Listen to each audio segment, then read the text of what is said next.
All set. Good morning.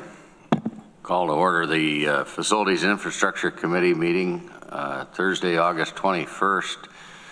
With me are legislators Randy Brown and Mike Lane. Dan Nolan is asked to be excused, and Greg Mezey should be coming shortly. Are there any changes to the agenda that we're aware of? No. None that we know of. And public comment, we have one blue card, and the speaker has been with us before, so I'm not going to go over the rules for speaking, but Diana, I'm sorry. Okay. That E keeps throwing me. Good morning. Time got away from me, so how do you say your name? Lee. Last name? Shurtleff. Okay. Anyways, yes, I'm here to kind of ask a couple questions and also update a bit about the sign clutter issue. And I'd also like to meet Nick. Is Nick here? Hi, Nick. Who's the new person that's taking over Tompkins County and has been actually very helpful in saying that soon, I guess he has a person on board that will go around and look at the driveway signs and see if they're really necessary, right, Nick? Yeah? Once things slow down a little bit, he's going to do a survey. Nick, you need to be at a microphone.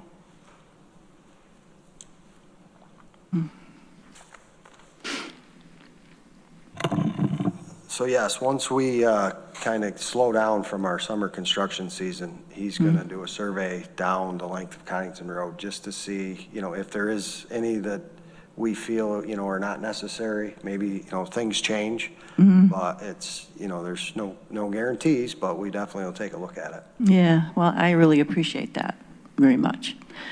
Because as I've said before, there's just highways the whole 8 miles or so, and the driveways are all there. So, and the purpose of the driveways, what would you say is the purpose of having them there? They're a warning or an advisory sign for people, coming in and out, just to let the drivers know that there is a driveway, and, to let them know that there'll be cars entering or exiting the highway. Mm-hmm. But the fact is, since I've lived there for 9 years, people do not slow down for those signs. They just go as fast anyway, and I'm guilty of that as well, because I know that also the people who are coming out the driveways don't want to be hit, and they're going to look both ways because there is traffic there. So, having a driver's license, I would say, yeah. So I really appreciate your flexibility at looking at that. Also, I wondered if you cover Brooktondale Road. You cover Brooktondale Road? Yes. Because I see more signs coming up there, which are also driveway signs that are unnecessary, because there's driveways lots of places. And also other signs going up, such as a school bus sign, which is way out in the open. I mean, you can see a whole long straightaway, and obviously you can see a yellow bus. So those kind of things I still want to have a conversation with you about. And also, I called the DOT in Syracuse a couple times. They have not gotten back to me about whether they're the ones that are in charge of 366. They are. They are, right. So I'm working on that as well, and we'll follow through with that. Nick, I don't know if you know that I've talked about there's 2 or 3 dead-end streets that have huge yellow signs for dead-end streets, when obviously there's no traffic, hardly ever goes down dead-end streets. And a couple other things, which I'll talk to you about, Nick, okay? And we'll have a good working relationship. I think those were the only questions I had. I don't know if anybody has for me. No, I did have an opportunity to talk with Nick, and he did tell me that he's met you by email and has picked up where Jeff had been carrying on the conversation with you before. Right. So appreciate that. Yeah, me too. Thank you. Thank you. Thank you for coming in. Randy's got a public comment that I think a constituent has asked to be read into the record. Yes, I got an email from Amanda Kirschgessner and asked this to be read in the public record. It says, I urge you to pause and reconsider moving forward with the current plans for a new center of government building at this point in time when both the federal government and New York State are experiencing serious financial uncertainty. Committing local tax dollars to such a large new capital project is incredibly poor planning. I understand the complexities of sunken cost. I also know what we have spent is nowhere near what we will spend if we fail to pause and assess the stark reality of our current fiscal situation. Before breaking ground, we must seriously examine underutilized and undeveloped spaces already available in our community. Two that stand out immediately are the ground floor of Herald Square and the Convention Center at Asteri, both beneficiaries of massive tax abatement. These spaces are centrally located, viable, and will allow the county to expand its governmental functions without assuming the financial burden of an entirely new facility.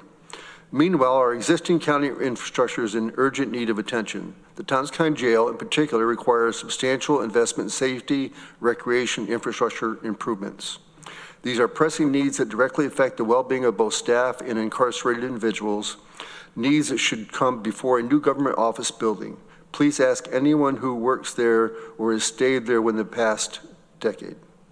In short, now is the wrong time for a new center of government building, and this is a wrong project for right now. Let's redirect our focus to making better use of existing empty spaces and addressing the truly urgent infrastructure needs of our county. Let's prove how green and efficient we truly are. Let's be more fiscally responsible. The reasons to re-examine the need for the new center of government building are near countless.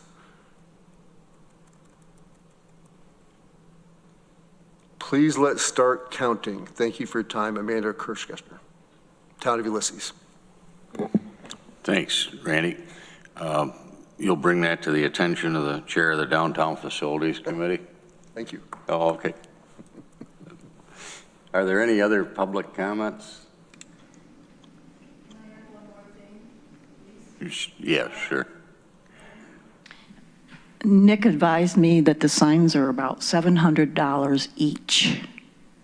A lot of money, which could be used like for the potholes and everything else in the county. So that was really remarkable. We'd save a lot of taxpayer money by not putting up more of these signs. I'm also researching how the metal affects the earth, and I will get back to you on that. Thank you. Thank you. We have minutes from the July 17th meeting that were distributed. Are there any corrections or additions? I'd move them. I was not here, but Mike moves, I second. Randy seconds. Any discussion? All in favor? Yes.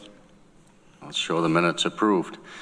Chair's report, nothing to add today. We've got a few people online we'll be talking with as we move on, and a presentation a little bit later regarding Phase 2 green facilities.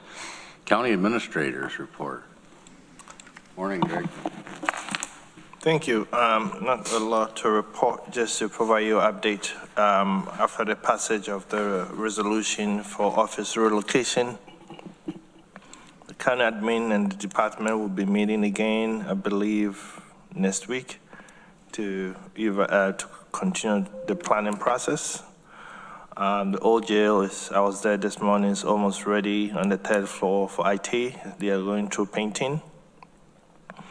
And then as soon as we close on the Dutch mill process, we'll then be able to determine the timeline for the relocation. At the moment, it's all contingent on the closing date. So we're working with the sellers agents. Unfortunately, they're out of state, and their process are a little bit different from our process in state. So there's a few back and forth trying to make sure we're able to get that closed as soon as possible. County admin is working on the budget. We've met the department. Highways has been great. As I mentioned at the ledge meeting, we reached out to the department to look at their program planning. because as we try to close the gap, and they have been very helpful in re-examining the program, re-examining the funding sources, and also rethink through how we approach 2026. So it's been very wonderful working with all the department facilities, highway, and trying to make sure able to present a proposed budget that's in line with the commitment or expectation of the legislatures in the community as well. So working day in and day out, our hopes to be able to close the proposed budget process this week and be able to work in getting the document together for all of you for the September 2nd meeting. So it's an ongoing process, and yeah, that's all my report. Thank you, Corsa. Do we have any questions for Corsa? You know, it's been a short period since you reported to the full legislature there night before last, so. Yes. But appreciate what you're going through in your first budget process with us. It's quite a bit for you to have to absorb in a rapid period of time. Absolutely, and I think I'm blessed with a really wonderful team in the office who are able to hold my hand and shepherd me through the process, so I'm very lucky with the team that we have. Good to hear. Thank you, Corsa. Thank you. We'll move ahead. We've got a resolution under the County Administrator's Report, authorization of use of space lease agreement with the College Initiative Upstate for space within the Tompkins County Probation and Community Justice Office, ID number 13446. Do I have a motion, Greg? Second, Randy. Do you want to add anything to this, Corsa or Norma? No, I think it's an ongoing process with the probation's the day reporting location. So they're working with an agency that they're giving space, one room for them to be able to do their work, and that's what the lease is about.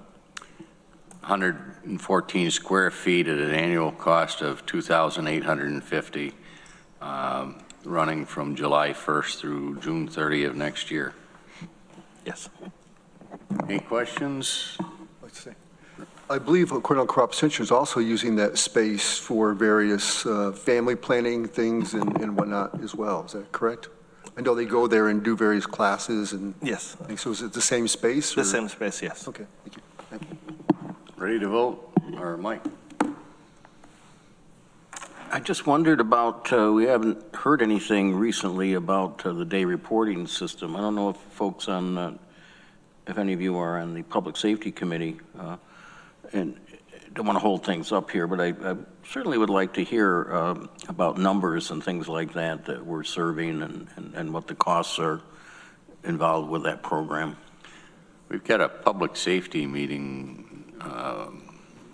next Tuesday, I believe. I'll ask Dan or suggest maybe we could put a note with Rich to give us an update on that topic at some point. So. Yeah, I'm not looking for anything extensive. I know they aren't serving as many people as they used to. Mm-hmm. And I just wondered, you know, are we still cost efficient in there? Good question. Norma? Just so during our review of the budget, Dan did indicate that those numbers were increasing. Oh, good. So I'm sending him a message now to ask him if he could prepare a report. Thanks. You're welcome. Thanks, Norm. Mm-hmm. Are we ready to vote? All in favor of the resolution? Are there any opposed? Motion carries. Nick's here for the Highway Department. Coming in at one of the busier times of the year for the office, but anything for us today? We don't have really too much. We have a resolution for some, our first aid boxes. We've struggled getting the company that we had originally, that was the same one that was Cintas that did our shop uniforms. But they were an offshoot of that company. We couldn't get them to renew their contract. We've struggled looking kind of all over and finally landed with a new company that'll do it. There's 3 boxes spread throughout the building, and those boxes are like the main stock, and then all the crew trucks have smaller first aid kits, so whenever they use anything, they can go to the main boxes, replenish theirs. And this is a weekly thing. They stop, check all of them, supply whatever we've used. We did talk on this a couple months ago, so I knew this was coming through. So the resolution is authorization for the Tompkins County Highway Department to enter into a multi-year agreement with Vestas for first aid kit supplies and restocking services, ID 13497. Is there a motion? Randy, second. Greg? Questions for Nick on that? Do you have AEDs out there? Yes. Yeah, I thought they added those, and you do those types of trainings with Yep, and then we crews. have Kelly on staff. She's kind of our person that goes around and checks them on, I think it's a monthly basis. We have 2 or 3 in the building, I think 2 in the building, and then we have 3 in crew trucks. One of those items we hope we never have to use, but Correct. but it is there is a cost for those and the safety kits to maintain those and have them available. But I'm glad you found a multi-year provider for you here. Any further questions? Hi, Mike. I just wondered, who's responsible for seeing that the kits in the trucks, for example, are filled? Well, that is on the crews that they're using the trucks. And they do it regularly?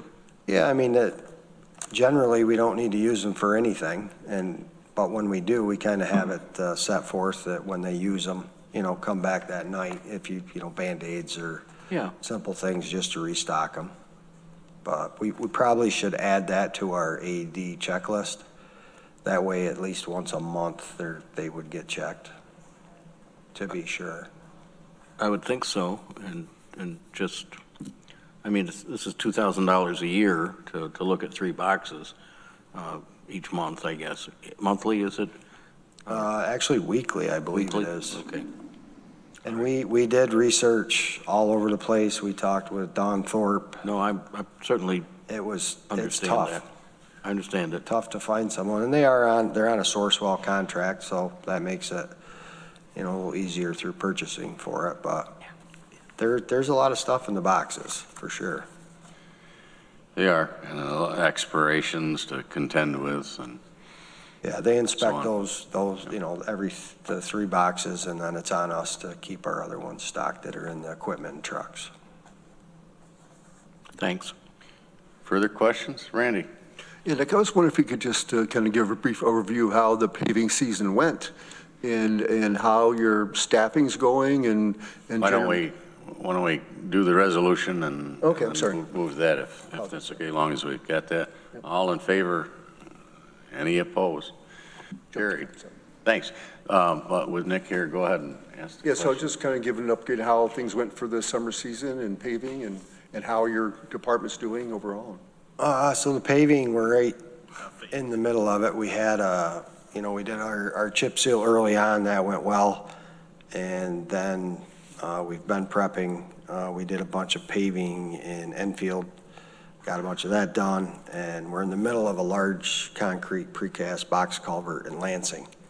So that one was kind of it was a known on the cost of the box. There was a lot of unknown in the cost of getting everything put in. We didn't know what kind of gravels we would find.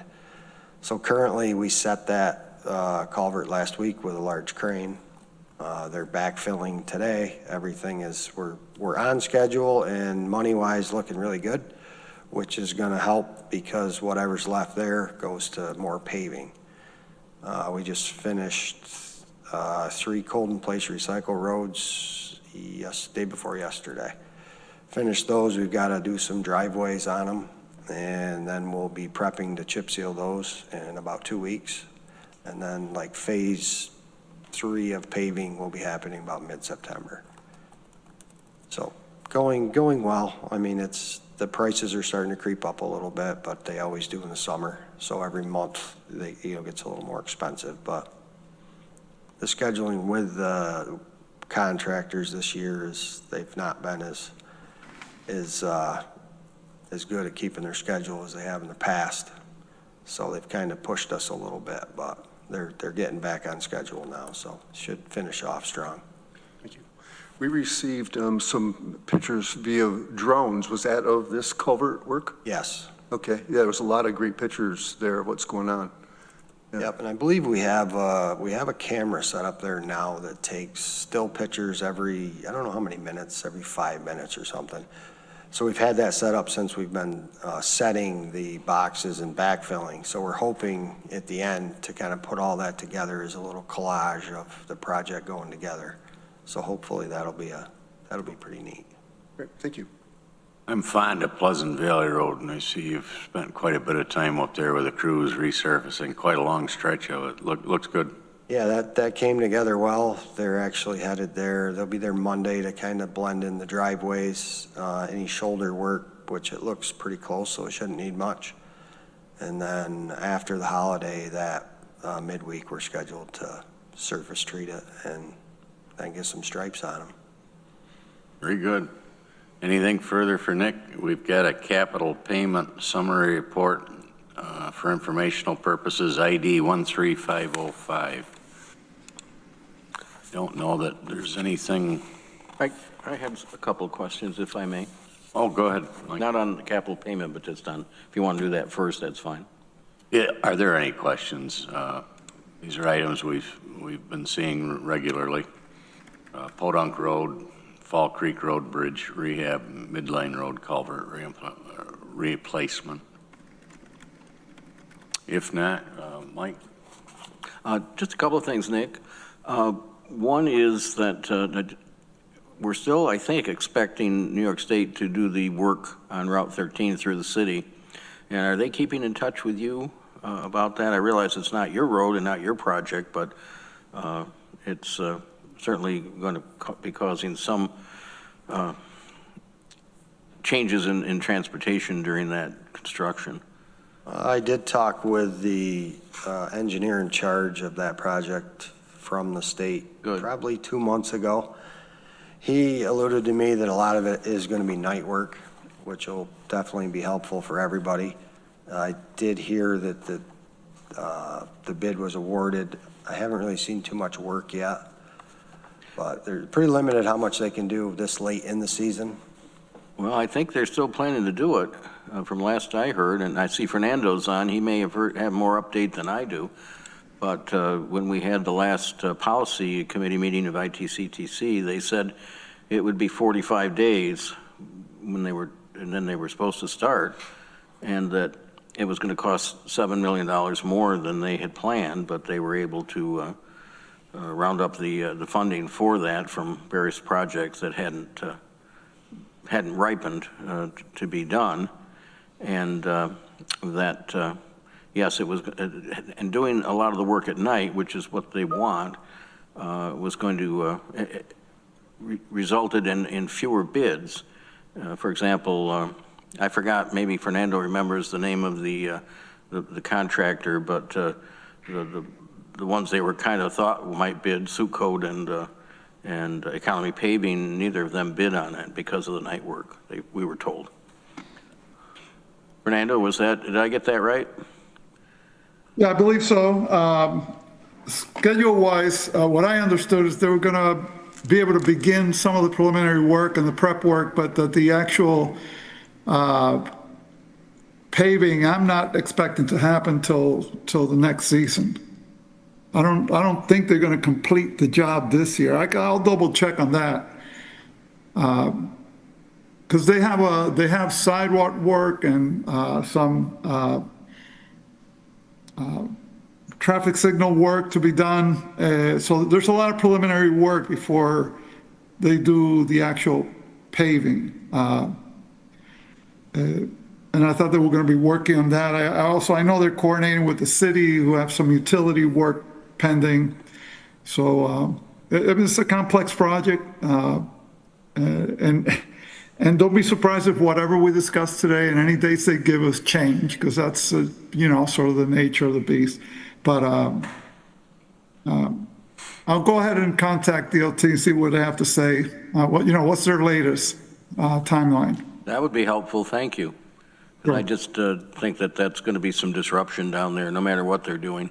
They've It's going just to be. been doing a couple of things down there where where Fulton Street splits off, and it's been kind of troublesome, especially with the farmers markets going on. Thank you, Fernando, for that. Thanks, Fernando. The other thing I wanted to talk about was the comment we had this morning, again, from a constituent about signage. I'm worried about those comments having some kind of a chilling effect.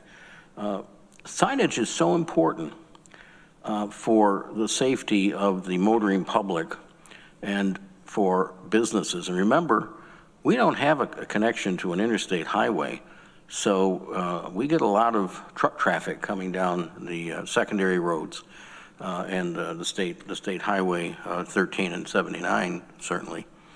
Signage for people coming in who haven't driven the road before, and that's often people driving big semis or box trucks. They have to have that signage, and we want them to know that there's a hidden driveway coming up, or we want them to know that there's a curve coming and they ought to slow down their speed. Probably it's the local people that ignore the cautionary signs more than people coming in from out of area. But to not have those signs would be very, very difficult. Nothing wrong with reviewing them as Nick has talked about, but I can think of all the years I've been on as an elected official, going back to when I was mayor, we ever got were requests for more signs, not requests for less signs for safety. And you talk about dead end signs.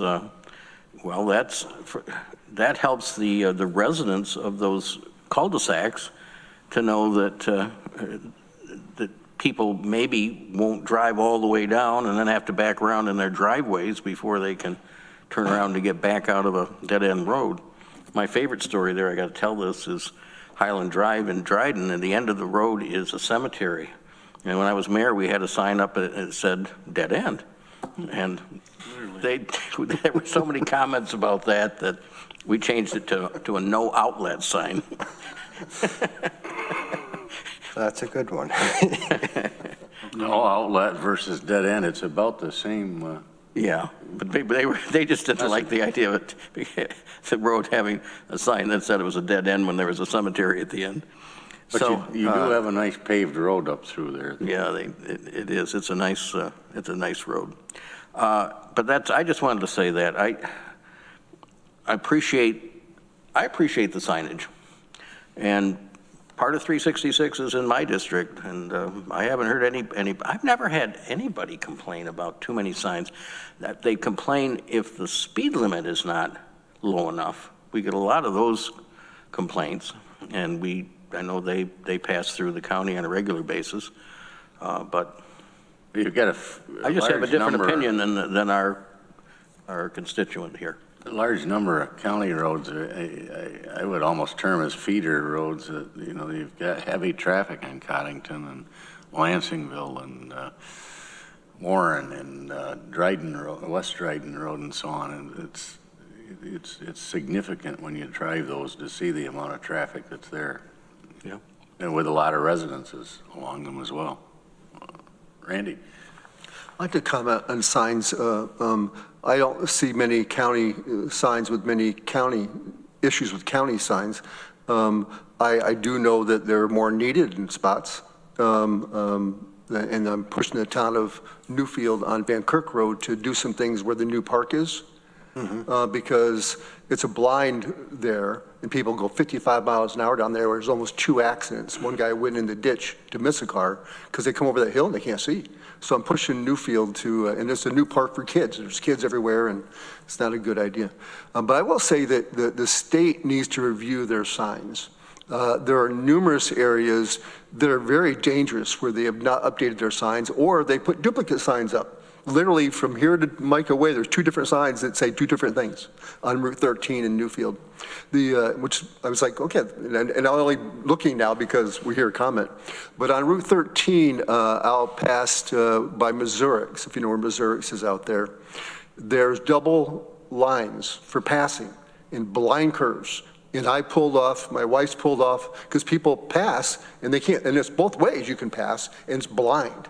And so people will pass. People probably don't know the area, thinking, well, it's a dotted line, I can pass. And you have to pull off the road for people, and I've literally had cars in my lane as I pulled off the road, because they just don't know. So I do think it's good for us to review those. And I see Fernando's here. Is that something that you go directly to DOT with, or is that something that should go through the county? Because it's a state road. That would definitely be DOT. Okay, all right, I'll write something up on it. It's very dangerous. Somebody's gonna get hurt. Any questions, any more for County Highway? Thanks, Nick. Thank you. Good luck with the rest of the paving. We'll hope for some good weather. Hope so. Right. Let me move on to the airport. Roxanne Noble is with us. Good morning, Roxanne. Good morning, everybody. You have some great news for us?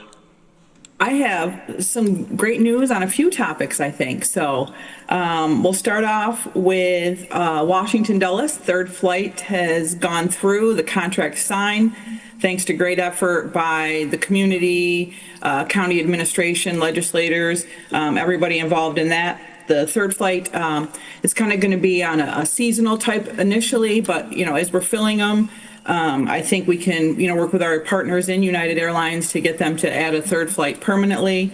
It's beginning in October, as I stated. The numbers for July, our load factor for United in July was 87%, huge. They love seeing that. That's fantastic. Load factor for Delta, 80%. So I had just gotten those numbers. We had management changeover at the airlines, so working to get the numbers so I can get the billings done. But those are great load factors for us. The third flight is going to be about a 10:28 departure from Ithaca and get you into Dulles at a little before lunchtime. Currently, the schedule, we have one departing at 6:10 a.m. You're in Dulles by 7:30. So, this is great for the business community, but there's also the third flight will give great connections for travelers. So that's probably one of my really big plus signs today. Any questions on that information? Remind us, Roxanne, United and Delta, their main connections, well, where? Yeah. So Delta goes to JFK twice a day, and United goes to Dulles twice a day, soon to be 3 times a day. Wonderful. Yeah, so great news there. And for July, too, to have those load factors for July says a lot, because normally, like, summertime is a slowdown time. So that's fantastic news. Happy to report on that. I can jump into our Part 139 inspection. That was completed. Hang on just a second. Mike's got a question for you, Roxanne. Good morning, Roxanne. Morning, Mike. Reading the press release on the new flight, which is very exciting, and we're so glad for the work for that. But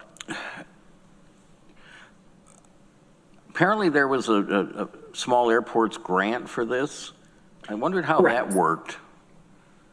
So we have the Small Community Air Service Development Grant. We've received it in the past. So what that does is United, a lot of times for adding the additional flight, you can use this grant as part of the revenue guarantee. You can use it to fund marketing. And it's a percentage of it. And then we have the community support behind it as well. So the grant, just helps the airline offset what, they see as a risk factor. So we were able to secure that grant for this additional service to Dulles. But is there money from this grant that goes directly to the airline? So the revenue guarantee would go to the airline if the revenue guarantee is needed. No, I understand about the revenue guarantee, but the grant I'm asking about, does that go to them no matter what, or is it only if it's only a part of the revenue guarantee? Correct, if needed, yep. Okay. So like the marketing money, we would pay and then the state would reimburse. So if we, marketing for Dulles service, we would pay and then the state would reimburse us for that. Same with if the revenue guarantee is needed, it's paid and then the state would reimburse us for that. Okay, that helps clarify in my head what the grant was about. Sure. But I'm also kind of sad to hear that it's only the seasonal thing through the end of December. Are we talking about? Well, right now it's going to be in October, and we're looking at, we're working with United. I believe we have a meeting next week, my team and their team, to look at really like what's our opportune time so that we're actually, putting this third flight on at times where it's really needed. So we're able to lessen the need for the possibility of a revenue guarantee. And again, working with United, this is a trial type thing, and hopefully, they'll see. I mean, we have an 87% load factor on 2 flights in July. I have no issues with that. With a third flight, then they'll add it on permanently, but it's going to be in discussions moving forward. So, I'm sorry if I'm a little slow on this, but No. so this is going to go forward. What at this point? Our announcement is what? How many months are we going to get this for? So right now they have booked out there for October. Right now it'll be 92 flights, 92 opportunities, so 3 months worth at this time. And we only have 1 month that we have on for sale right now until we continue to work with United on when we're going to do the other 60, and they may add on even more right away. Okay, but so the reason that we would need to have these very soon, I assume, is because people need to book them. Correct. So that's why, they have them out there for October. We're going to discuss whether they're going to put some in for November and December with the student time. And then again, returning students in January. So kind of a seasonal, kind of a high peak travel time that's needed, and then kind of go from there. And I think we should also have information. Matt Colbert is coming in today for a meeting, and he's our air service consultant that we work closely with, and he should be able to look at bookings to see kind of where we're at with seats sold as well ahead of time.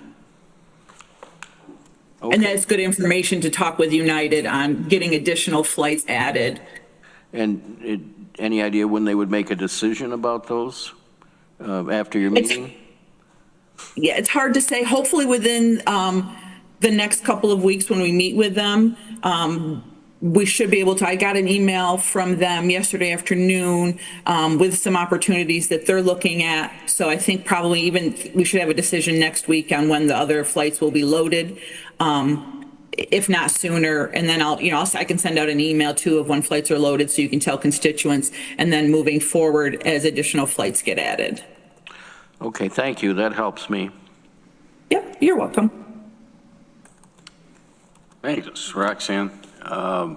We cut you off there. You were starting to move on to a little bit more of a report. Yep. So this you'll kind of find entertaining. So our Part 139 inspection, my team does a great job here. The FAA comes in once a year and inspects all the safety and security operations. We had been doing good with 0 discrepancies. Last year, the one discrepancy was a peephole on our windsock was in the wrong position. This year, we got one ding. There was mold inside one of the taxiway signs. So it was a discrepancy. They got into the sign, cleared off the mold. It was taken care of at that time. So the airport had only received one, and it was mold on a sign that was visible at night. So that was cleared up. Taganic had a couple of things with their fueling trucks, but that was taken care of immediately as well. So we had a great inspection. Kudos to the airport team for that. Congratulations. There's page after page after page of things they're looking at when they're clearly the taxiway signs are. Yes. And they had 2 inspectors this time, and Yeah, and it was a quick inspection, day and a half, but they do a great job. They're here a lot and delve into all the training records and pavement and markings and signs. And so it's an in-depth inspection, and the team does a great job. I have to give kudos to them. And we have a resolution for us today.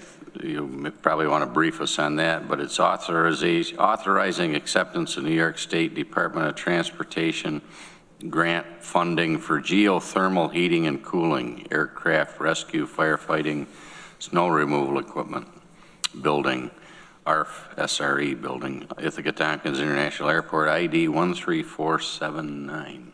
And why don't we get that on the floor? Randy, second by Mike. And could you tell us a little bit about this? Sure. So as you're aware, we've really been, working to try to get the cost of this building down. Josh actually went to Groton and we redesigned the building, on the fire department there, looking at their fire station. And just trying to, kudos to that. Just trying to, make sure we're saving money. The FAA would not fund the ground source portion. They'll fund the heating portion within the building, but not the ground source as part of the AIP program. So we're trying to do everything to save money, to save what our costs would be. So we're able to apply for this grant to get the ground source, put in because of the gas moratorium. So we were able to get a grant to cover that portion of it, which was huge. We weren't sure that, we were going to be able to do that. So, we put the grant in. So this is just another cost that'll be covered, that we won't have to try to come up with money and to still, being a green airport, being able to, follow county policy and procedure on requirements for green facilities. And the grant comes through the New York State Department of Transportation, a total of $1,346,448, and we have a local share combined with it of $336,000, which comes from the airport fund balance. From the sale of the land. We're in the DOT.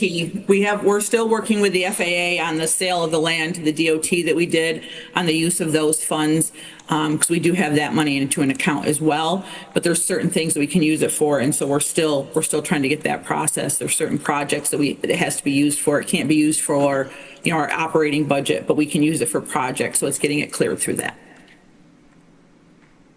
And is it really limited to the footprint of the new ARF building that you're working on? Correct. And I know we had talked, because of the location, are there other opportunities? And I think, Tom Horth, there could be an opportunity, him from CNS, if there was something, close by. But currently we have it in the terminal, we have it in the customs facility, former customs facility.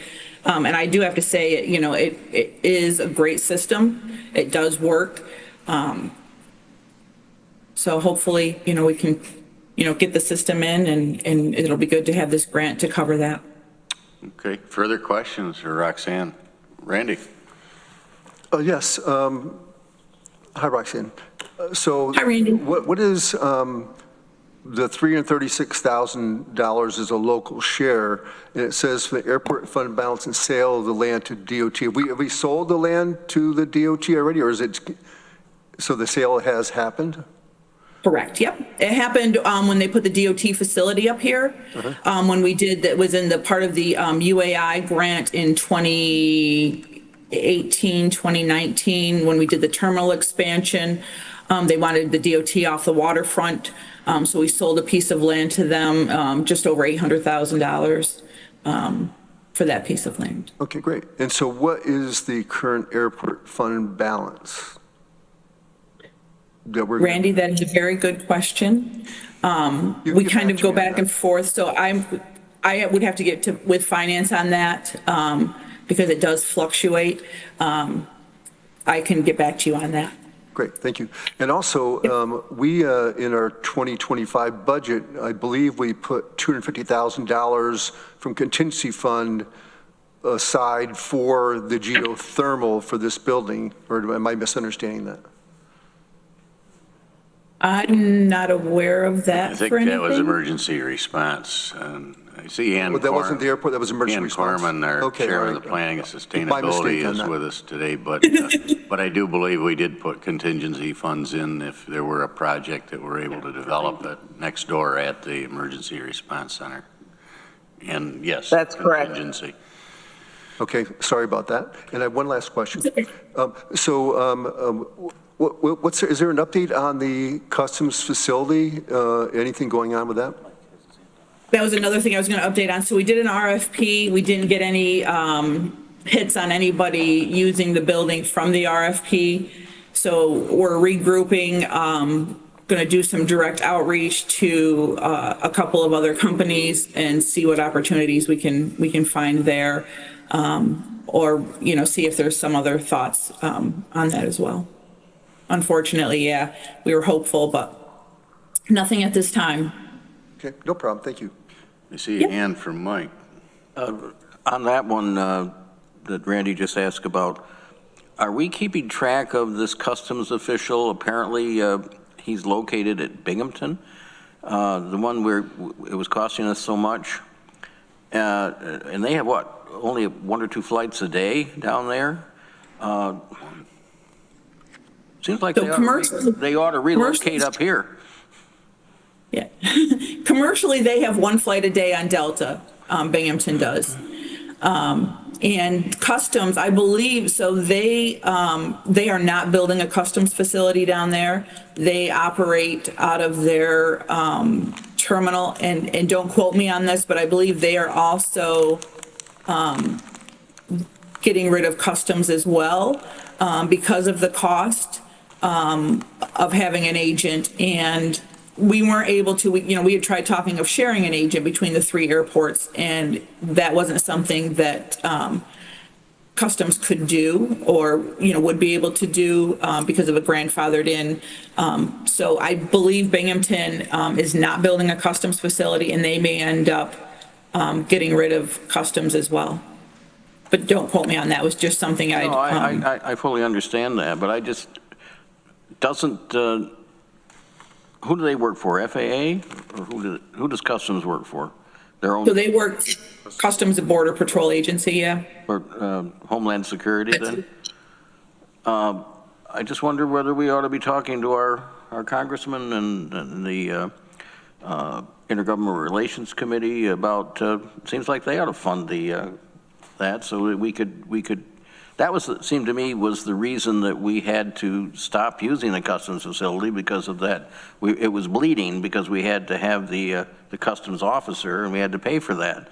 Seems to me they ought to want a customs officer there, and we ought to be lobbying for that so that we could revitalize that. We know that the fixed-based operator wanted that customs facility to continue for the flights it has. And I just don't think we should give up on it. We had actually broached that subject too, Mike, about having it be operated differently, because right now it's, we would pay for it, but there's some customs facility that are fully funded by the federal government. And, I lobbied for that with the Customs and Border Patrol, and they wouldn't budge. They wouldn't switch it to that type of an agreement. Well, unfortunately, we've had some, certainly Senator Schumer and others have been very friendly to our airports upstate, so we might, perhaps we ought to start looking at it from a political standpoint. Does the senator still borrow your office when he comes through here? He hasn't been through in a while, but he liked this office right here. Yeah, I'd save a file there for him when he comes in. I found him more than once with his feet up on the manager's desk. Yeah, with no shoes on. Okay, any further questions or items for Roxanne? We got Airport Day coming up. We should probably remind everybody about that. Probably ought to take a vote on Airport Day, September 13th. We probably ought to take a vote on the resolution first. Oh, I'm sorry, Lee. Excuse me. If there's no further questions, all in favor? Any opposed? Go forth. An airport day, yes. Airport Day, and keep your ears out. I might have some additional news on what's happening on that day. I don't dare share until I have confirmation, but I will be sending out information, fingers crossed, by the end of the week or early next week on a possible exciting news for that day. So Airport Day, Saturday, September 13th. The 5K will be happening in the morning. East Hill's wonderful pancake breakfast. There'll be a blood drive at Whole Health. Many county departments come and set up for this. It's a great event. Come out and enjoy the day. And Crossroads the Clown. How can you miss that? Roxanne, I'm hoping you're going to say it's legislator Mike Sigler in a dunk tank, but okay, good. Well, thanks for the teaser, Roxanne. Greg Mezey. No, just kidding. If there's no further items for the airport, we'll welcome Katie and Terry from Planning and Sustainability Office. And as always, we're anxious to hear an update on Green Facilities Phase 2. Yeah, so as you'll recall, Green Facilities Phase 2 is 2 projects. One is the boiler at Human Services Building, and the other is a solar canopy at the Health Department, or Whole Health Building up on Brown Road. I got word this morning that the new boilers are in place at the Human Services Building. They've finished the piping, and now they just need to do breaching and electrical work. So we should be well in place to have everything done, completed, tested ahead of the fast approaching heating season. So that's exciting news. Those were old boilers that were there and were always in danger of potentially failing. And so being able to replace those is, I think, a huge weight off of Arel's shoulders and his whole team. So we're really happy about that. Slightly less good news on the solar canopy. We met with NYSEG last week, as well as our contractor, Johnson Controls, and the subcontractor, Solar Liberty. We talked about the interconnection that was going to be required, and that prompted a conversation with Cornell regarding easements. And at that time, we were made more aware that there's, because it's a ground lease that we have at 55 Brown Road and that we don't own the site outright, we have to go through a bit of an approvals process with them. And so we have to submit design documents and drawings to get their approval to make sure that it conforms with the aesthetics and what they're looking for the Cornell Tech Park. I talked with them yesterday. They seem like it's not going to be a big difficulty, but we do have to figure out the legal mechanism for them to then have an agreement with NYSEG for the interconnection. They're slightly concerned, I would say, about an easement that would last forever, so they're looking at potential licensing. The only concern here is that because of some of the changes at the federal level related to tax credits for renewable energy, this is a project that we need to start this year. Otherwise, we're in danger of forfeiting roughly $300,000. So we're trying our best to make sure that we get all of our T's crossed and I's dotted and try and get that Cornell approval. So right now we're waiting on documents from Solar Liberty and Johnson Controls that we can then forward on to Cornell, and then we'll press our case with them and hopefully get it done kind of as soon as possible. Mike. New administration at Cornell has been very open and tells us they'd really like to work with us. So we might want to let the president's office up there know about this, and maybe there's some things they can do to make their process at Cornell go more quickly. I think a good person to bring into it would be our chair, Dan Klein. Okay. Yeah, that's good to know. Thank you for the suggestion, Mike.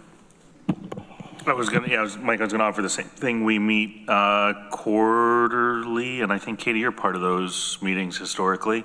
So if it is something that becomes challenging, I know we're all ready to be supportive in whatever way we can, but obviously don't want to jump the process if not necessary. Yeah, no, I appreciate that. So far, the conversation that we had yesterday seemed really positive. But yeah, if we start getting to that, into October, November, we'll certainly be reaching out. We really do, like I said, need to get this project started this year. You're kind of in the same boat, the highways in getting to the end of summer and making a push to complete things before the seasons change. Yeah, well, we're going to have to do some trenching there, some concrete pouring for a pad for a transformer, as well as actually getting the racking systems in place. And so, if the ground freezes, hopefully we don't have a super cold December. That obviously would, result in some challenges. But, it's a lesson learned. I don't think we fully understood what we needed to do when we make improvements at the health department to that extent. It's understandable.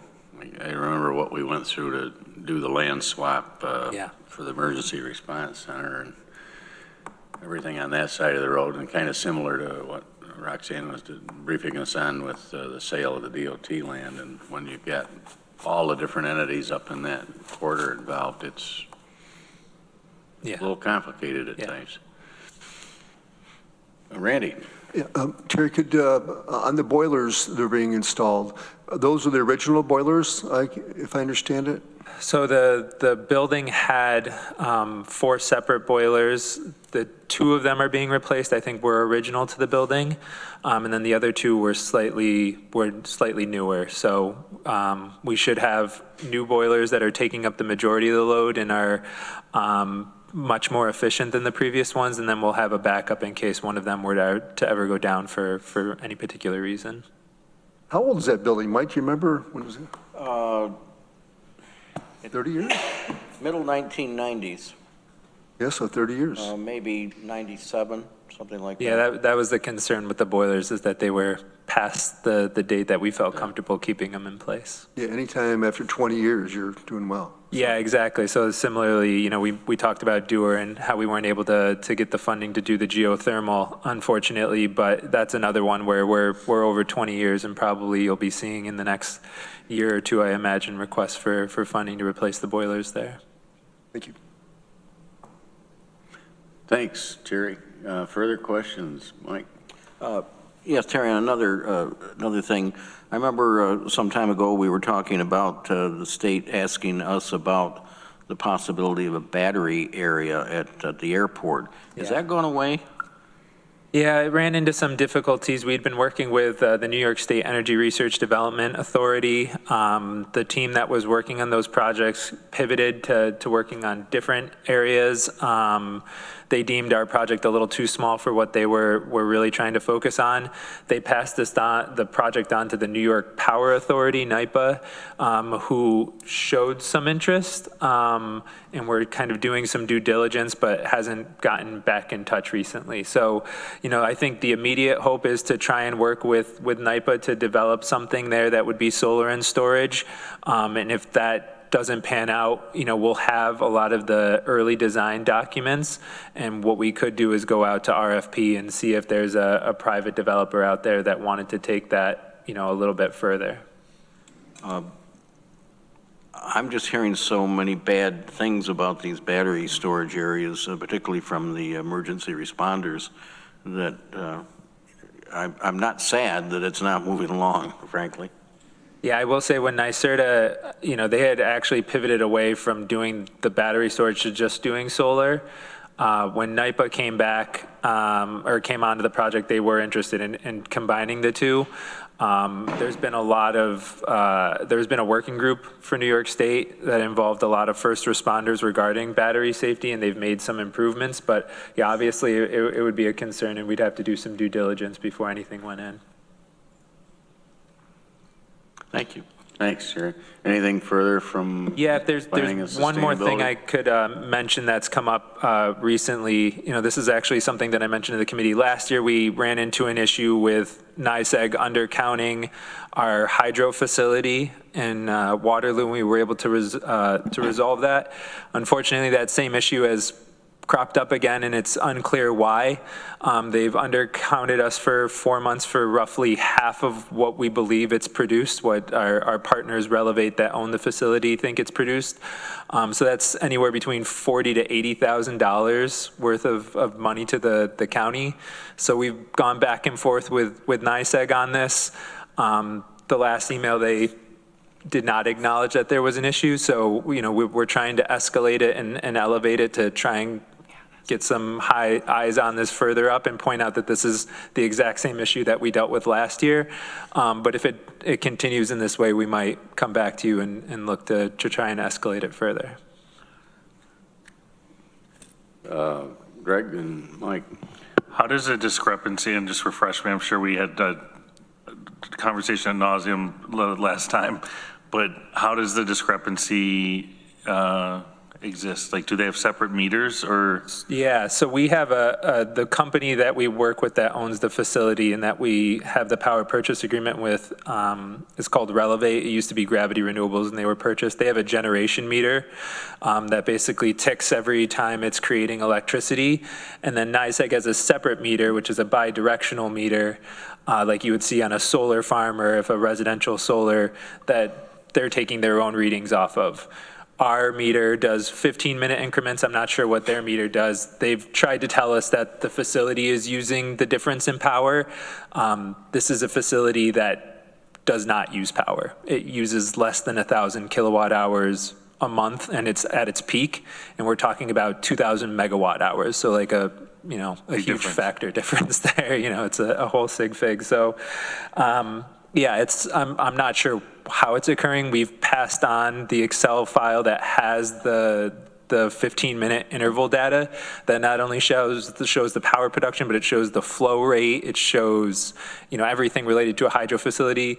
Their latest answer came back, again, trying to explain to us that as a solar facility, I don't know why they think we're a solar facility, so this is some of the issues that we're going back and forth with on them. And it works in reverse from the smart meters they're installing in houses out there. Yeah.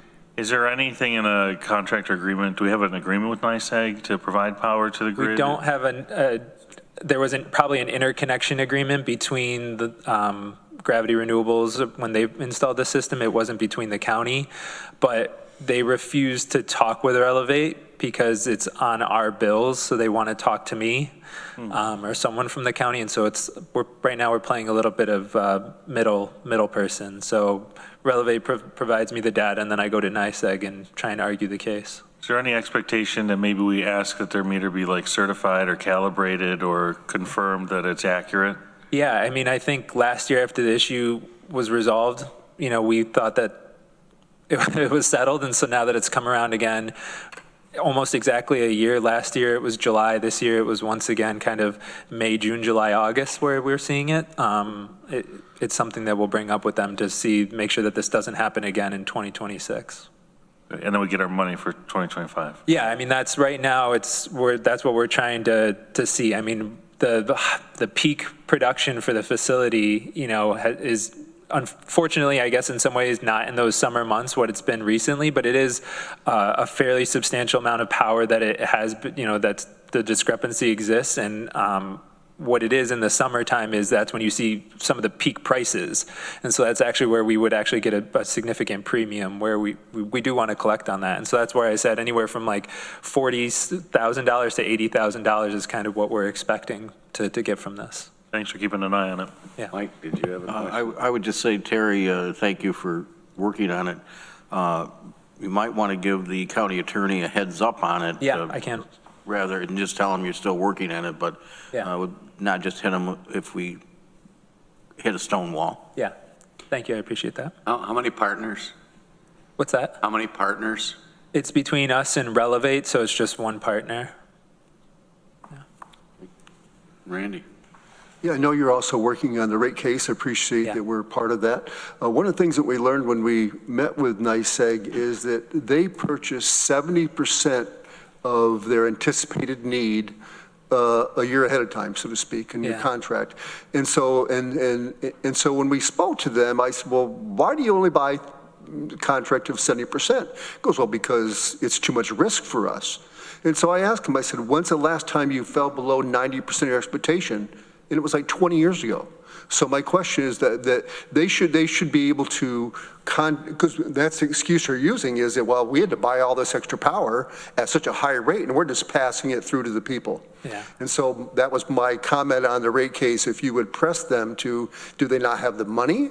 or why it's a contract that they're buying this power, and they did that, they could level out their energy purchases more than just all of a sudden buying 30% on the market at these real double rates. So I just wanted to share that. Yeah, no, it's a great point. And I'll say that we are, the plan is to go to peak next month and go into an executive session to discuss where the rate case is at that point, and to really get a sense from that body and anyone else that joins what they want us to advocate for. So we'll certainly add that to the list, Randy. Thank you.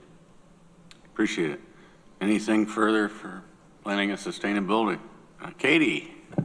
I don't know if you all know this, but after 27 years, this is Fernando de Aragon's last meeting at F&I, so I wanted to make sure people knew that and could, there he is, say their regards. Thank you for mentioning that. Hi, Fernando. Congratulations. Hey, Katie out at me. I was going to mention it on committee reports, but I'm glad you already did, because it's so very important after all the years that Fernando's done a great job for us. I'll hold off on downtown facilities. Fernando, as long as we've got you on the line, do you have any parting comments here for us? Well, first of all, replacement has been found. So Tom Knipe will be taking over from my position starting September 8th. My last day of work is September 12th. And I think you all know Tom from his time working with the city previously, and then before that with the county. So I think the agency will be in good hands, and I look forward to working with him to get him settled in the job. I think we've had a good run. The MPO has been able to bring a lot of money into the community from federal sources. I know that the participants in the MPO process with the Transportation Council have become more expert at approaching the state and the feds and getting those resources. So, it's been a learning process, and as new people come in, they'll have to continue to learn. And I think the MPO and staff are in a place to help in that process and to make sure that Tompkins County continues to compete very well in getting those funds from federal sources. So, and a lot of that has to do with the way we work. The agency has been very collaborative, and folks get together around the table and make decisions, and it's really exemplary how some folks give and others can receive, and we've managed to craft our transportation improvement programs to really maximize the use of the available funding. And that has to do a lot with people, having that big picture in mind and working with me and my staff to craft the best possible program.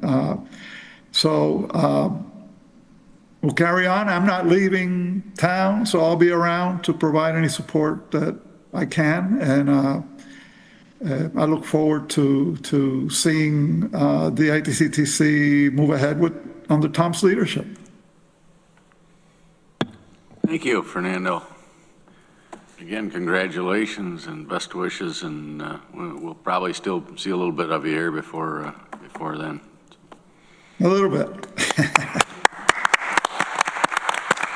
Thank you.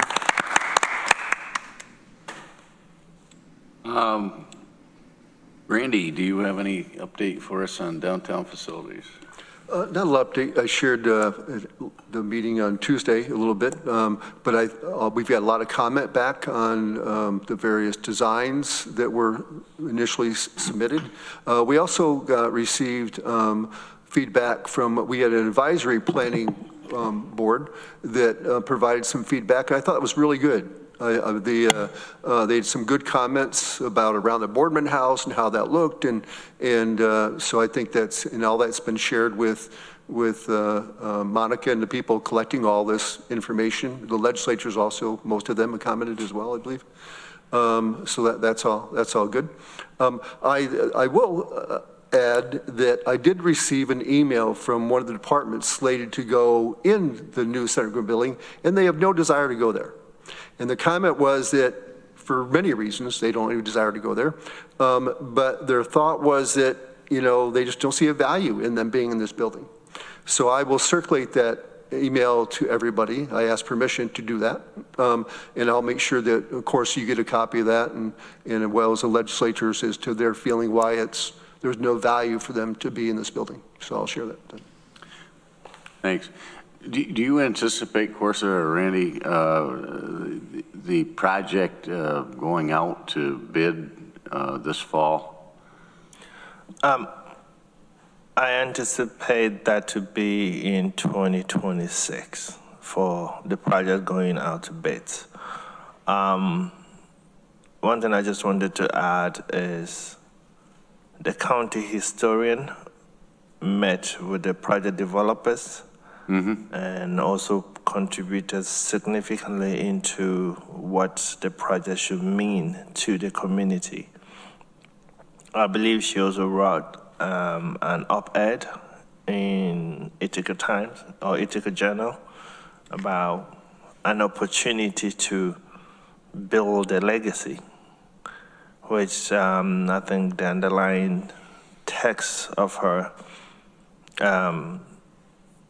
op-ed is not all the time that local government or municipal entity get the opportunity to build an asset, and we should be looking at building something that will stay, be relevant in times, many years to come.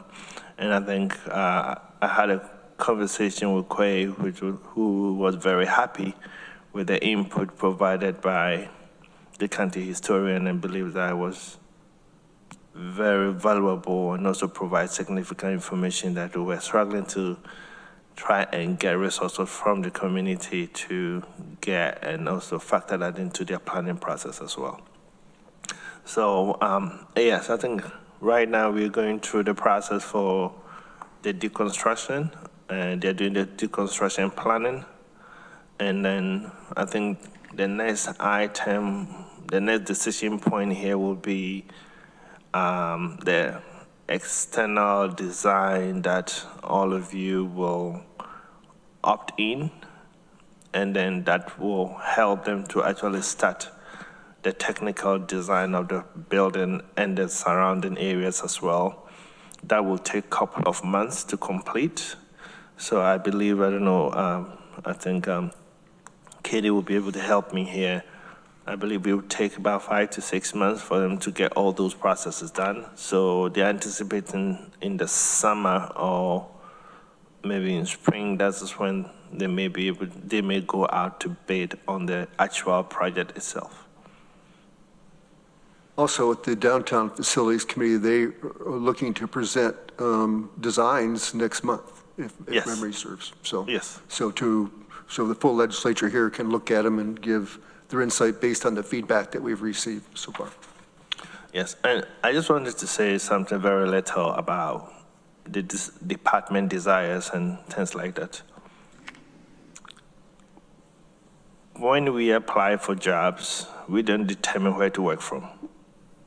It is the employer who decides where employees will work from and provide services. So all of us have desires, but we cannot satisfy every single individual or department's 100% needs or wants. So we need to make sure we are candid in our conversation with everyone about what we can provide and what we cannot provide. The county does not provide legally parking to staff. You make efforts to provide that as much as we can. And where the government entity or the employer desire to go And sometimes we also have to be willing to support the employer to succeed. So as much as we have our aspirations, not all the aspirations can be satisfied, not because they are not important, but we need to look at the totality of our decision-making processes and make sure we carry our team with us. As the leadership in department, we have to provide confidence in our team and our staff as we move through some of the decision points. Some of them are difficult, but we have to make them. So I understand some department may feel that this may not be ideal for them, but I can say there are multiple number of us that may not even be here when the building is opened. So we are thinking for the future that we may not be part of. So unfortunately, we have to look at the broader decision-making points. We have to look at some of the clear ideas and some of the things that we need to do. One first thing that we did when they first did the drawings is creating an office space for test taking. By the time we revisited the drawings, the state has canceled the test taking. So that room has to be canceled out. So those are some of the things that happen so quickly in government entities. So I'm just pleading with our departments. We have to be able to make some degree of adjustments in our current spaces so that we can all succeed together. And where we face a lot of pushbacks, sometimes it becomes difficult for us to take collective decisions. And collective decisions require some degree of sacrifices. I'm seeing that in the budget process, which I'm very excited about. And I'm pleading that they work with us on some of the decision points that the legislatures need to make. As we provide you with contradicting information, sometimes make the decision process is very difficult for you to take as well because you're hearing different things from different places. So I'm asking and begging our departments to have confidence in leadership so that we all can carry the whole organization forward. Thank you. I think that, this project was well on its way before I got in this legislature. And that's the main reason I have continued to help push it forward. Because decisions were made long before I got here, and Mike knows it's been going on for 20 years. But for me, I was naive. I felt that this project was for the people, for the constituents. And it was really going to benefit the constituents. And it benefits constituents very little, unfortunately, because the people that are visiting this facility are visiting other facilities. And the numbers are dropping because of technology has changed so much. How many people are, of all the people that have added to the elected roles, 90% of them do it online. Right? So life has changed, and it's going to continue to change like that. For me, my constituents don't want this. The Enfield Town Board voted unanimously against this. I was there at the meeting. I was surprised by people commented, and they were not one person voted for it. So I represent my constituents. And I've brought it up at the town board at Newfield. Same thing. They see no value into this to them. So for me, it's about cost. And although it's going to be $2 million only per year that's 4% of our, it's going to raise our taxes 4%. So every year for the next 30 years. So I'm looking at the cost of this and what's the cost and benefit of it. And so I think the building needs to be built. It has to be built because we have employees in substandard places. It's not right. And we can make the buildings more efficient. And there's a lot of things that are good for this. But I also realize it's going to be $500 a square foot or more for this project. And we don't have that kind of money. So for me, I think it should be smaller, should be more focused. There's no strategy involved as to where is the best place for us to be for our constituents, like the DMV. I don't know who was in part of that decision when that was put there, but it was very bright to put it there for whatever reason. It's got to be the most visited department that we have by far. It's also self-sustaining. Doesn't cost us anything, I think, with all the revenue we get for that. For me, it's just, why push so hard ahead to build this building as a legacy? That's what politicians love to build things and spend other people's money because it's not their money. I'm really struggling with this. I think that it's got to be built. I don't think it needs to be the size it's going to be built. And I'm speaking probably to only myself here and to my constituents, but I just don't think we should be unmovable in our decisions. This particular person said their opinion, they expressed their opinion, and they were told, well, we're putting you in the building whether you like it or not. And so his whole department talked about it, and they're all, for me, it's departments know their business better than any of us. Anybody in whatever department you're in, you know better than that, whether you're a teller at a bank or wherever. The teller knows their business. They're the ones on the front line of what they do. And quite often they're disregarded as well. So I just think that, we're getting ready to design this thing, to build this whole thing, to build a bigger building. Another issue for me also, and I find out that they're going to put the grand jury room in this building, which the courthouse has already agreed that we could keep it there. There's a whole bunch of security issues with people in the grand jury well beyond this building. Security is going to be a big issue as well for us, obviously. So I just think that, that surprised me when I was told that. Because that was a change. So for me, it's like finding out ways to make this building great, but not so big and so expensive is what we should be looking at. And there are other facilities we have that are unutilized, underutilized. So for me, we should be looking at this as a strategy as opposed to building this big building as a legacy. So, and thank you for letting me do that. Mike. Randy, I hear what you're saying, but I think the decision was made. At one point when I was chairing this committee, I tried to slow it down a little bit to take another look at the Key Bank building and some other things, and was outvoted, including your vote, which was probably the telling vote that moved it ahead more quickly. Or at least some folks thought it would go more quickly. Some of us understand that it takes a long time to do a project like this.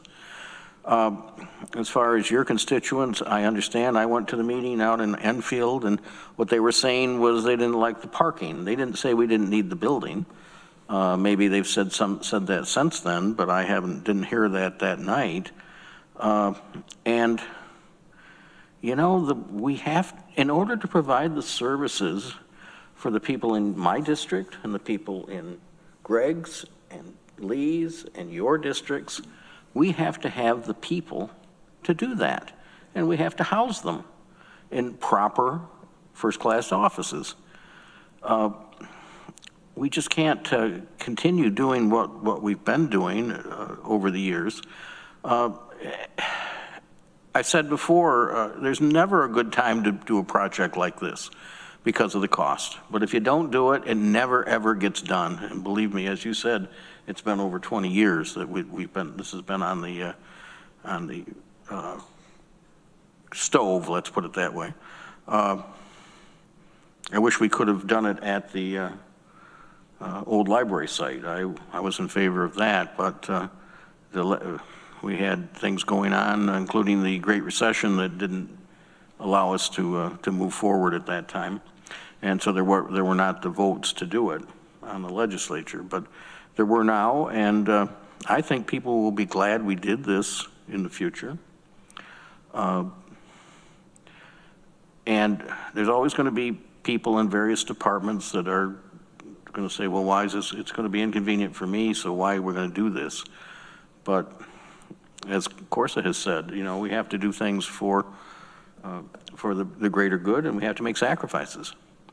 And I just think that moving ahead, we are providing the services for all the people in Tompkins County in all of the legislative districts. We have people in the rural districts coming to us now saying, spend $2 million and do the ambulance service. Wanting us to take that on. Well, I understand that. but that's a cost, and that's services, more county services that they want. And this is mainly some of the rural districts that want this. And it's always going to be that way. I can think of the things that, thinking back, that we do now that we didn't when I first came on the legislature. And I know there'll be things that'll be done 20 years from now that aren't being done now. It is government, and a lot of people don't like government growing, but it does, because people demand more services. And it's hard to say no when they ask, because they usually have good reasoning for them, and they're things that we should be doing for the betterment of our community. So from that standpoint, I hear everything you're saying, Randy, but I think that we need to keep this going. I see a hand from Ann Corman. Yeah, thanks. I just wanted to clarify that I believe the resolution from the town of Enfield, which I also represent, the resolution was asking that it not be, the center of government not be downtown, and that's to consider not having it downtown, if I remember correctly. Not that they didn't want us to build it. Thank you. Thanks, Ann. Greg? Yeah, I made similar comments at Tuesday's meeting. You know, and at first I didn't love the idea of downtown. Still don't, but I realize that that's kind of what we have to work with.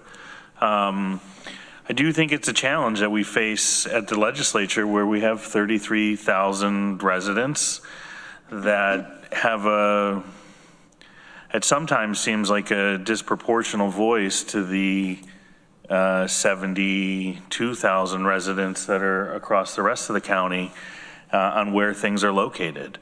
We have, you know, it talks about, well, we got to have access, we got to have people be able to walk, and people be able to do this.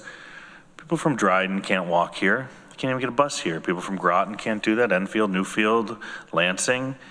You know, so what constituents are we serving, and what, you know, I know that this is the county seat here in the city of Ithaca, but is it really an accessible seat, right? Or are there barriers to accessing the county seat? You know, some of my colleagues say, you know, if we were to go somewhere like up near Lansing or that direction, or on the other side of the lake, that it, you know, would be, you know, inaccessible for an extra 5-minute ride up the hill. But, you know, we talk about what a great location the DMV was, and how accessible that is, you know, because you can pull right in off 13, get in there and get out. Again, one of the most visited county departments. So I think we sometimes have to push back a little bit on the assumption that things have to be in the city, because really, who are we serving? As I mentioned before, we're a TCAT funding partner, right? I do believe, just like Cornell has a loop to pretty much everywhere on their campus, we should have a county loop circulator that brings people from parking areas or county outposts. You know, maybe it picks up at the highway department, maybe it picks up somewhere, so that people can park and then jump on a bus and get access. I think we should have something like that. I think we should be demanding from TCAT that that's something that they put forward, because if we're truly talking about access, it's always the people in the rural parts of our community that pay the price, so that the city of Ithaca can have a more walkable, more livable environment when people are struggling to pay for gas to drive all the way down here, or are struggling to pay for the car insurance, you know, and they don't have other means of transportation because they just don't exist. So who really are we serving? And why does the 35,000 or 33,000 voices in the city always seem to outweigh the 72,000 voices in the rest of the county? And that, I think, is a challenge that we need to ask. One, I think we need to provide our staff better space, because if our staff are best cared for, then our constituents are best cared for. But it really is concerning to me that we will be building a building, a center of government, a place that's meant to serve the community, in a part of the community that many people aren't able to access as easily as others. So I wish somebody who was opposed to this center of government being downtown would come with a better solution to give us something to chew on, because I think an A and B option as opposed to an A option or no option is a hard decision to make. So if we had a decision point in front of us, I think we may have more legislators be able to be a part of that conversation and jump on board with something. But the idea of no or keep moving forward, I think is a tough one for us to sell to our colleagues. So if you're an opponent of the center government, I would start trying to figure out what an alternative might look like, because we need to do something, and not doing something is not the decision point that we're going to be making. I appreciate the comments from all the colleagues here. And Katie. Yeah, I just wanted to share a perspective from a department head that I think sometimes gets lost in the discussion, and that is that another way to serve people of Tompkins County is to create as an efficient government as possible. And part of that is being able to bump into people in the hallway, get quick decisions, have conversations, brainstorm together. And I'll just share, yesterday we had a staff meeting over at the old jail. We came out of the staff meeting, bumped into the county attorney in the hallway. I had 3 staff members get answers to questions they've been trying to get for months from the county attorney's office in a matter of about 5 minutes. And those kinds of things serve constituents as well, right? They can move things along and improve their lives and make government more efficient. So I just wanted to share that perspective with you all. Thank you. Well, it represents the largest project in the history of the county. If you spend $50 million thereabouts, it's massive. And I take note of the words that Corsa used earlier, the totality of the decision making. And certainly when you bring forth a completed project, legislators will be looking to see that it's addressed in totality, from not just from the cost and the size, but how it's going to relate back to the those that are employed and working there and those that are using it for services. And certainly the totality to me comes back to what's the final price tag going to be, what's the cost of operation going to be, and if it looks as though we may be exceeding what the legislature has already authorized, then we probably will have to give some thought to alternative scenarios. So just keep those things in mind from my perspective. But I appreciate, the candor and the talk. I think that there's nothing wrong with that. The public, it's a part of the accountability that when you're talking of spending the amount that we are and the impact that it could potentially have on the budget in a time that's increasingly difficult, it's good to have the conversation. Yes, and I just want to add that it's not just nothing wrong with that, it is essential. They are those that we are all serving, and I think one of the things I keep saying is, it's not about how is it easier for them to get here. It's about how is it easier for them to get what they need. And providing that service at where they are is also very important. So not just bringing them in, but we going to them and making sure it's easier for them to get answers to their issues, but not to just abandon what they're doing and come in here for something that we could actually provide to them where they are. Kofa always says serving people in place, making sure the assistant adults be able to grow in their homes and stay in their homes. And it's include the services that we are providing as well. I think we benefit ourselves if we provide the resident resources where they are, get them to connect, get better internet services, get a good access to support, get the things that they need, they can easily access at their homes, in their offices, in their businesses also become very important for us as service provider to making sure that the stress of getting to government is reduced by the government being closer to the people, we taking the government to them as well. Thank you. Well, I think that covers committee members' reports. There's a number of items, budget adjustments and transfers for information only on here. Are there any questions? They remain there for review. Further business to be brought to F&I this morning? If not, shall we adjourn? Thank you. Thank you.